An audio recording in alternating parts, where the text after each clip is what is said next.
सारे पीडीएफ आपको Telegram channel पे मिल जाएंगे। टेलीग्राम चैनल का लिंक इस वीडियो के डिस्क्रिप्शन में मिल जाएगा आपको।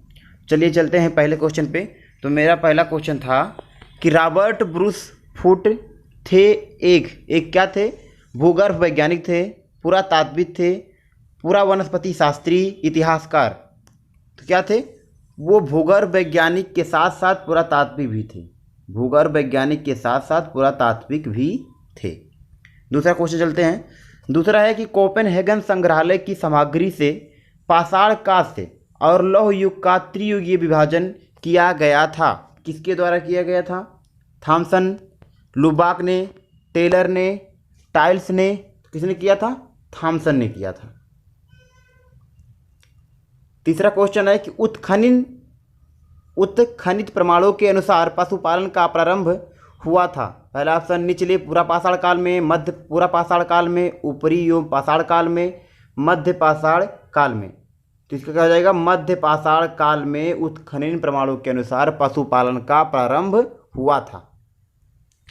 चौथा क्वेश्चन है कि मध्य पाषाणिक प्रसंग में पशुपालन के प्रमाण जहां मिले वह स्थान था। वह स्थान कौन सा था? लंगनाज, बीरभानपुर, आदमगढ़, चोपनी मांडो। तो वह क्या था? आदमगढ़। कहाँ पर मिला है? आदमगढ़ में मिला है।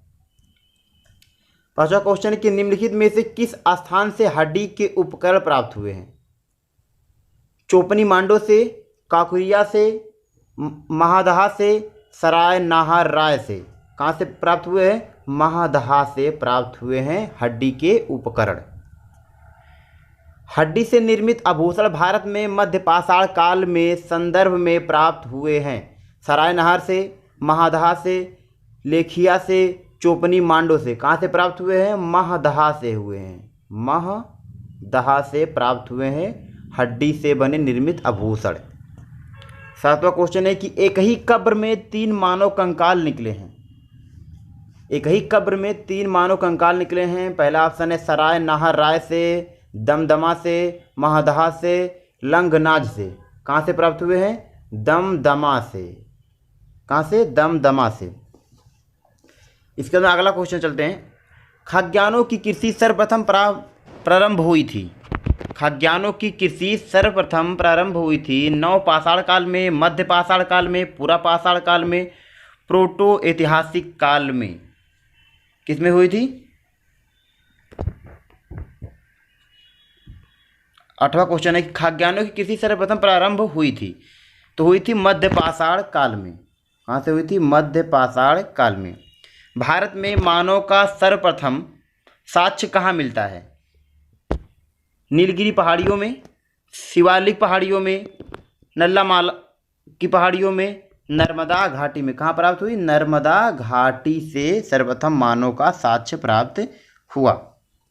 10वां क्वेश्चन है कि मानव द्वारा सर्वप्रथम प्रयुक्त अनाज था। सबसे पहले मानव द्वारा प्रयोग किया गया कौन सा अनाज था? गेहूं था, चावल था, जौ था, बाजरा था। क्या था? जौ था।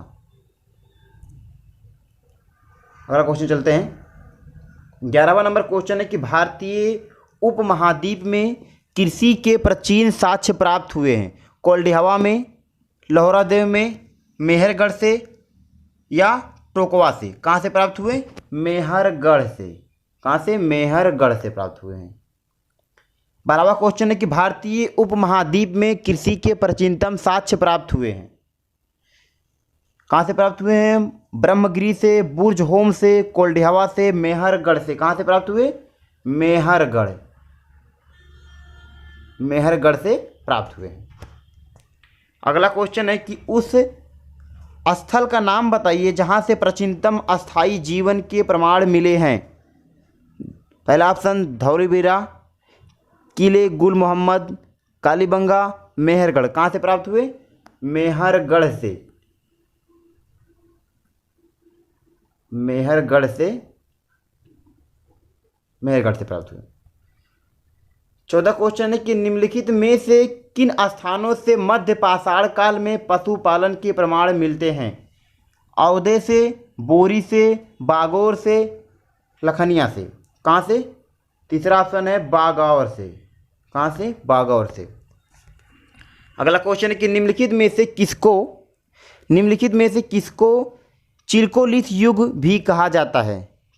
ये चल्कोलिथ लिख गया है, इस पे हुआ चिल्कोलिथ युग कहा जाता है। पुरा पाषाण युग को, नव पाषाण युग को, ताम्र पाषाण युग को, लौह युग को, किसको कहा जाता है? सी ऑप्शन, ताम्र पाषाण युग को, ताम्र पाषाण युग को।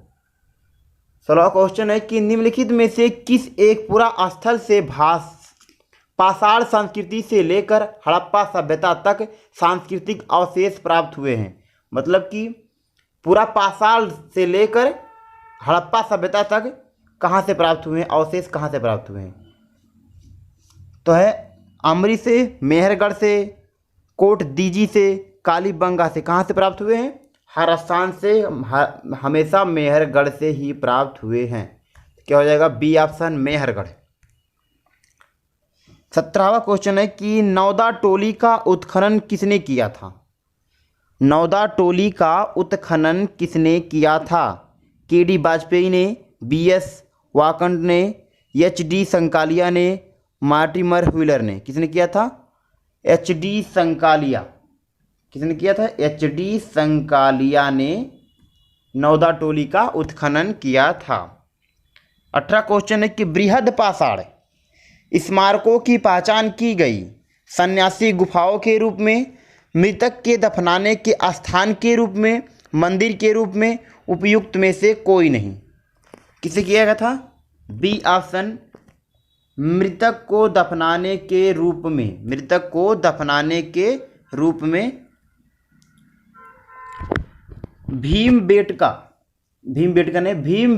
किसके लिए प्रसिद्ध है? भीमबेटका किसके लिए प्रसिद्ध है? तो सबको पता होगा, गुफाओं के शैल चित्रों से, खनिज से, बौद्ध प्रतिमाओं से, सोन नदी का उपगम स्थल। किससे प्रसिद्ध है भीमबेटका? बहुत सुना होगा आपने, भीमबेटका की गुफाएं। तो किससे? गुफाओं के शैल चित्रों से भीमबेटका प्रसिद्ध है। चलिए अगला क्वेश्चन चलते हैं। अगला क्वेश्चन है कि भारत में किस शिलाश्रय से सर्वाधिक चित्र प्राप्त हुए हैं? भारत में किस शिलाश्रय से सर्वाधिक चित्र प्राप्त हुए हैं? पहला ऑप्शन, घाघरिया, भीमबेटका, लेखिया, आदमगढ़। कहाँ से प्राप्त हुए? भीमबेटका से, क्योंकि यहाँ पर बहुत गुफाओं में चित्र बने हुए थे। 21 नंबर क्वेश्चन है कि गौरिक मित भांड पात्र OCC, इंग्लिश में से कहते हैं OCC का नामकरण हुआ था। कहाँ पर हुआ था? हस्तिनापुर में, नोह में, लाल किला में या अहिच्छत्र में? किस में हुआ था? हस्तिनापुर में गौरिक मृदभांड पाए गए थे और वहीं पर ही इसका नाम हुआ था। ताम्रसम काल में महाराष्ट्र के लोग मृतकों को घर के फर्श के नीचे किस तरह रखकर दफनाते थे? उत्तर से दक्षिण की ओर, पूरब से पश्चिम की ओर, दक्षिण से उत्तर की ओर, पश्चिम से पूरब की ओर। किसे दफनाते थे? आपको याद करने का तरीका है, जैसे आपने मैप देखा होगा तो हमेशा स्टार्ट होता है किससे? उत्तर से दक्षिण। तो कौन सा आंसर हो जाएगा? उत्तर से दक्षिण की ओर दफनाते थे। अगला क्वेश्चन है कि निम्नलिखित में से किस स्थल से मानव कंकाल के साथ कुत्ते का भी कंकाल सावधान से प्राप्त हुआ है? मतलब कि दोनों को एक साथ दफनाया गया था, मतलब कुत्ते को भी और उसके मालिक को। कहाँ से? ब्रह्मगिरी से, बुर्ज होम से, चिरांद से, मास्की से। कहाँ से हुआ? बुर्ज होम से एक साथ मानव और कुत्ते का कंकाल मिला है। गर्त आवास के साक्ष्य प्राप्त हुए हैं बुर्ज होम से, कोल्डिहवा से, ब्रह्मगिरी से, संगन कल्लू से। कहाँ से? बुर्ज होम से प्राप्त हुए हैं, बुर्ज होम। विंध्य क्षेत्र के किस शिलाश्रय से सर्वाधिक मानव कंकाल प्राप्त हुए हैं? मोरहाना पहाड़, घाघरिया, बगईखोर, लेखिया। कहाँ से प्राप्त हुए हैं? चलिए अगला क्वेश्चन देखते हैं। भारतीय पुरातत्व सर्वेक्षण निम्नलिखित विभागों मंत्रालयों में से किसका संकलन कार्यालय है? किसका संकलन कार्यालय है? सांस्कृतिक है, पर्यटन के लिए है, विज्ञान और प्रौद्योगिकी के लिए है, मानव संसाधन विकास के लिए। किसके लिए है? संस्कृति के लिए है। संस्कृति के लिए है। भारतीय पुरातात्विक सर्वेक्षण। भारतीय पुरातत्व का जनक किसे कहा जाता है? भारतीय पुरातत्व का जनक किसे कहा जाता है? अलेक्जेंडर कनिंघम को, जॉन मार्शल को, मार्टिमर व्हीलर को, जेम्स प्रिंसेप। किसको कहा जाता है? अलेक्जेंडर कनिंघम को कहा जाता है भारतीय पुरातत्व का जनक कहा जाता है अलेक्जेंडर कनिंघम। अगला क्वेश्चन है, राष्ट्रीय मानव संग्रहालय कहाँ पर है?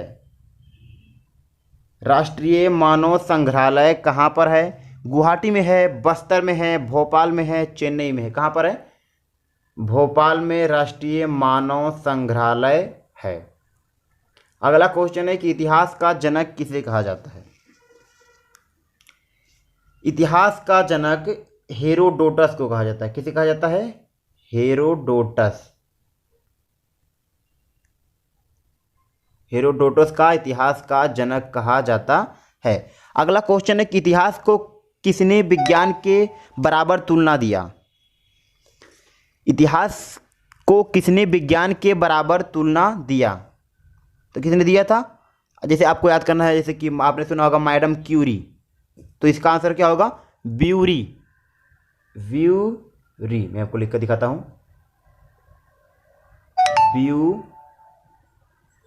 ब्यूरी किसने किया था? ब्यूरी ने। अगला क्वेश्चन है कि मानव द्वारा आग की खोज किस काल में हुई थी? किस काल में हुई थी? मानव द्वारा आग की सर्वप्रथम खोज पुरा पाषाण काल में हुई थी। मानव ने अपना सर्वाधिक समय किस काल में बिताया था? मानव ने अपना सर्वाधिक समय किस काल में बिताया था? किस में बिताया था? पुरा पाषाण काल में। कहाँ से? 25 लाख से लेकर 12,000 ईसा पूर्व तक पुरा पाषाण काल में मानव ने अपना समय बिताया था। अगला क्वेश्चन है कि मानव का जीवन पुरा पाषाण काल में कैसा था? मानव का जीवन पूरा पाषाण काल में कैसा था? कैसा था? खानाबदोश। खानाबदोश मतलब कि आखेटक पे निर्धारित था। आखेटक, आखेटक को बोलते हैं हिंदी में यायावत। तो किस पे था? खानाबदोश पे, आखेटक पे निर्धारित था। किस काल को माइक्रोलिथ कहा जाता है? किस काल को माइक्रोलिथ कहा जाता है? किसे कहा जाता है? मध्य पाषाण को माइक्रोलिथ कहा जाता है। चिल्कोलिथ नहीं, चिल्कोलिथ तो ताम्र पाषाण का काल को कहा जाता है। माइक्रोलिथ कहा जाता है मध्य पाषाण काल को। मानव ने कब अंत्येष्टि कार्यक्रम प्रारंभ किया? अंत्येष्टि कार्यक्रम मतलब कि दफनाने का। कब किया? मध्य पाषाण काल से स्टार्ट किया। मध्य पाषाण काल से अंत्येष्टि कार्यक्रम प्रारंभ हुआ। गेरुवर्णीय मृदभांड, गेरुवर्णीय मृदभांड शैली का संबंध किससे है? किससे है? आपने भी आगे क्वेश्चन भी था, हस्तिनापुर। कहाँ से मिला था? गेरुक मृदभांड हस्तिनापुर। हस्तिनापुर कहाँ पर है? हरियाणा में हस्तिनापुर। नवपाषाण, अगर ऑप्शन होगा नवपाषाण, तो नवपाषाण काल से भी हुआ था। अगला क्वेश्चन कि मानव द्वारा पाला गया प्रथम जानवर कौन सा था? मानव द्वारा पाला गया प्रथम जानवर कौन सा था? तो जानवर कौन सा था? कुत्ता था। आपने देखा कि कुत्ते और मानव के एक साथ कंकाल मिले हैं बुर्ज होम में। मानव द्वारा खोजी गई पहली धातु कौन सी थी? मानव द्वारा खोजी गई पहली धातु तांबा थी। भारत में किसी के सबसे प्राचीनतम साक्ष्य जो अभी खोजे गए हैं? अभी खोजे गए हैं। भारत में किसी के सबसे प्राचीनतम साक्ष्य जो अभी खोजे गए हैं, कहाँ से? लोहुरा देव। लोहुरा देव में मेहरगढ़ में खेती कितने वर्ष पहले की गई थी? मेहरगढ़ नहीं, वो होगा मेहरगढ़। मेहरगढ़ में खेती कितने वर्ष पहले की गई थी? 7,000 ईसा पूर्व। लोहुरा देव में खेती कितने वर्ष पहले की गई थी? लोहुरा देव में 8,000 ईसा पूर्व। अभी जो नया नया खोजा गया है उसमें 8,000 ईसा पूर्व लोहुरा देव से खेती प्रारंभ की गई थी। मेघालिथ का संबंध किस काल से है? मेघालिथ नवपाषाण काल से। आपने पढ़ा होगा ताम्रपाषाण काल वो चिल्कोलिथ था, माइक्रोलिथ पाषाण मध्यपाषाण काल। तो नवपाषाण क्या क्या था? मेघालिथ का संबंध मध्यपाषाण काल से है। गैरिक मृदभांड किस काल में देखे गए? गैरिक मृदभांड, यह है गैरिक मृदभांड, गैरुवड़ीय नहीं है, गैरुवड़ीय तो अलग हो जाता है। यह है गैरिक मृदभांड ताम्रपाषाण काल से, जिसे चिल्कोलिथ, गैरिक मृदभांड को चिल्कोलिथ है, जिसे ताम्रपाषाण काल को कहते हैं ना, चिल्कोलिथ। तो कहाँ से देखा गया? ताम्रपाषाण काल से। इतिहास का वह काल जिसमें लिखित स्रोत किंतु पढ़ा नहीं जा सका। मतलब इतिहास का वह कौन सा काल है जिसमें लिखित स्रोत हैं किंतु पढ़ा नहीं जा सका? क्या था? आद्य ऐतिहासिक काल। आद्य ऐतिहासिक काल। लौह युग किस काल को कहा जाता है? लौह युग, यानी कि लौह पहली बार जिस युग में पाया गया था उसे कहते हैं कौन सा काल? तो वो था ऐतिहासिक काल। लौह युग को ऐतिहासिक काल कहा जाता है। कांस्य युग में कौन सी सभ्यता आती है? कांस्य युग में कौन सी सभ्यता आती है? तो होगी सिंधु सभ्यता, या कह सकते हैं आद्य ऐतिहासिक या सिंधु सभ्यता। मानव द्वारा प्रथम धातु का प्रयोग में लाया गया। मानव द्वारा प्रथम धातु प्रयोग में लाया गया कौन सा धातु? जो पहले धातु पाया जाएगा वही प्रयोग में लाया जाएगा। तो क्या हो जाएगा? तांबा। तांबा पहली बार पाया गया था, इसलिए उसी का ही प्रयोग किया गया। इतिहास का वह कालखंड किसके बारे में लिखित स्रोत है? लिखित स्रोत है किसमें? प्राग ऐतिहासिक काल। प्राग ऐतिहासिक काल में इतिहास कालखंड जिसके बारे में लिखित स्रोत प्राप्त है। इतिहास का वह कालखंड जिसमें मानव द्वारा लिखित उपलब्ध है तथा उसे सरलता से पढ़ा जा सका। मतलब लिखित स्रोत उपलब्ध भी हैं और उसे आराम से सरलता से पढ़ा जा सका। तो कौन सा काल है? ऐतिहासिक काल। ऐतिहासिक काल। PDF आपको टेलीग्राम चैनल पे मिल जाएगा। टेलीग्राम चैनल ज्वाइन कर लीजिए और इस चैनल को सब्सक्राइब कर लीजिए। ऐसे ही क्वेश्चन आंसर आपको मैं बताता रहूँगा। खान सर के सारे जो टेस्ट होंगे मैं आपको इस चैनल पे बताता रहूँगा। वीडियो देखने के लिए धन्यवाद।